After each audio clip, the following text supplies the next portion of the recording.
ဗီဒီယိုတွေကို update တင်တဲ့အခါမှာမရဘဲနဲ့ no sport video ဆိုပြီးတော့ရင်ပြနေတယ်အဲ့ဒါကဘယ်လိုကြောင့်လဲဆိုပြီးတော့မေးထားတဲ့ comment လေးကိုလာပြီးတော့ reply ပြန်ပေးမှာဖြစ်ပါတယ်တကယ်လို့ကိုကလည်းဗီဒီယိုတွေကို update တင်တဲ့အခါမှာဒီလိုမျိုးဖြစ်နေတယ်ဆိုရင်တော့ဒီဗီဒီယိုလေးကိုစောင့်အောင်နားထောင်ပြီးတော့ဒီနီလန်းလေးကိုလိုက်လုပ်ကြည့်ပေးဖို့ဒီဗီဒီယိုလေးကနေပြီးတော့ပြောပြပေးသွားမှာဖြစ်ပါတယ်နံပါတ်1တစ်ချက်အနေနဲ့ကိုကနေပြီးတော့ TikTok ထဲမှာဗီဒီယိုတင်တော့မယ်ဆိုလို့ရှိရင် TikTok ရဲ့အလုပ်လုပ်တဲ့ပုံစံက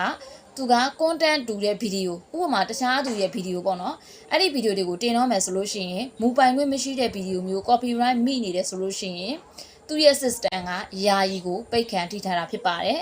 တကယ်လို့အဲ့ဒီနီလန်းတွေကိုကိုကဖြည့်ရှင်းပြီးတော့ဗီဒီယိုတွေတင်မယ်ဆိုလို့ရှိရင်တော့ရတယ်ဖြည့်ရှင်းတဲ့နီလန်းကတော့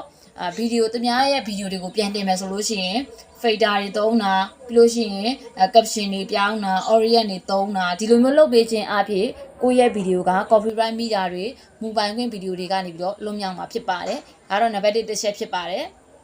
နောက်ထပ်နံပါတ်2တစ်ချက်ကကြတော့ကိုကနေပြီးတော့ကိုယ့်ရဲ့ TikTok ဗီဒီယိုတွေက community guideline ညှိနေတယ်ဆိုလို့ရှိရင်လည်းအဲ့ဒီလိုမျိုး update တင်ခွင့်ကိုလုံးဝသူကခွင့်ပြုမှာမဟုတ်ဘူးပေါ့နော် community guideline ဆိုတာကကြတော့အကြမ်းဖက်တဲ့စကားလုံးတွေလိမ်ပိုင်းဆိုင်ရာပုံတွေ TikTok ရဲ့စီကံဆက်တွေကိုပြောတာဖြစ်ပါတယ်တကယ်လို့အဲ့ဒီလိုမျိုး community guideline ညှိနေတယ်ဆိုလို့ရှိရင်လည်းသူက show ban ဆိုပြီးတော့ပြထားပြီးတော့ရင်အဲ့ဒီဗီဒီယိုကအကန့်အသတ်ဖြစ်ပေါ့နော်ပိတ်ခံထားပြီးတော့ယာယီကန့်သက်ခံထားရတာပေါ့နော်ဒါကြောင့်မလို့ကိုကနေပြီးတော့ TikTok ရဲ့ community guideline အနေနဲ့ညှိနေလားဆိုပြီးတော့ရင်လည်းကိုရဲ့ဗီဒီယိုကိုသွားပြီးတော့သုံးသပ်လိုက်ပါဒါကတော့နံပါတ်2နီလန်ဖြစ်ပါတယ်နောက်ထပ်နံပါတ်3နီလန်ကကြတော့ကိုကနေပြီးတော့ TikTok မှာဗီဒီယိုတွေတင်တဲ့အခါမှာဆိုလို့ရှိရင်ကိုရဲ့ဗီဒီယိုအချိုးအစားကိုသွားပြီးတော့စစ်လိုက်ပါဥပမာဗီဒီယိုတွေ platform တိုင်းမှာသူ့ရဲ့အချိုးအစားတွေရှိတယ်Facebook မှာလည်းအချိုးအစားရှိတယ် YouTube မှာဆိုရင်လည်းသူ့ရဲ့အချိုးအစားရှိတယ် TikTok မှာဆိုလို့ရှိရင်လည်းသူ့ရဲ့အချိုးအစား format တွေရှိတယ်အဲ့ဒီအချိုးအစားတွေကိုလည်းသွားပြီးတော့တစ်ချက်လောက်စစ်ပေးပါဒီအချက်တွေနဲ့ညှိနေမယ်ဆိုလို့ရှိရင်တော့ကိုယ့်ရဲ့ TikTok ဗီဒီယိုတွေက average တင်လို့ရမှာမဟုတ်ဘူးပေါ့နော်တကယ်လို့အဲ့ဒီအချက်တွေနဲ့မညီဘူးဆိုလို့ရှိရင်တော့ကိုယ့်ရဲ့အကောက်က average မြင့်လို့ရမှာဖြစ်ပါတယ်အဲ့ဒီလိုမှမထီဘူးကိုယ့်ရဲ့ဗီဒီယိုကလုံးလို့မရသေးဘူးဆိုရင်တော့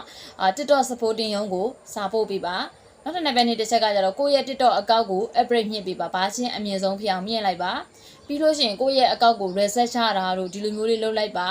ဘာမို့လို့ရှိရင်နံပါတ်3တစ်ချက်အနေနဲ့ကိုကအင်တာနက်လိုင်းကောင်းတဲ့အချိန်ထိစောင့်ပြီးတော့လုပ်မယ်ဆိုလို့ရှိရင်တော့ဒီနီလန်းတွေကိုအကောင်းဆုံးဖြည့်ရှင်းနိုင်မှာဖြစ်ပါတယ်တကယ်လို့အဲ့လိုမှမရသေးဘူးဆိုရင်တော့ comment မှာရေးလာခဲ့ပြီးပါနောက်ထပ်ဗီဒီယိုမှာလာပြီးတော့မျှဝေပေးသွားမှာဖြစ်တဲ့ကြောင့်မလို့တကယ်လို့ဒီဗီဒီယိုလေးကအကျိုးရှိတယ်ဆိုရင်လည်းနောက်ထပ်ဗီဒီယိုမှာပြန်ဆုံပါမယ်အားလုံးကိုကျေးဇူးတင်ပါတယ်